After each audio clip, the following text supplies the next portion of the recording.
এই জন্য নবী আলাইহিস সালাতু বারবার বলেন যালামাকা ওয়া ইন যালামাকা ওয়া ইন যালামাকা। আমার নবী আলাইহিস সালাত তিনবার বলেন ওয়া ইন যালামাকা ওয়া ইন যালামাকা ওয়া ইন যালামাকা।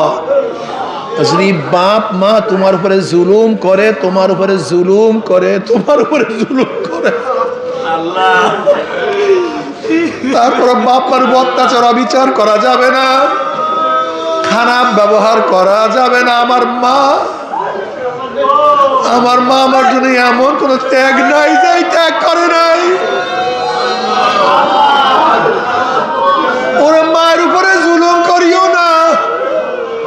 ওয়ালা তাকুল্লাহুমা উফির ওয়ালা তানহারহুমা,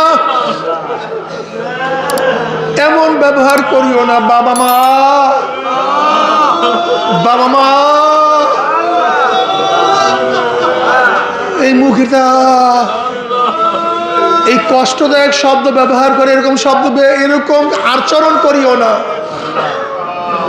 এরকম ব্যবহার করিও না। বাপ মা যেন কষ্ট না।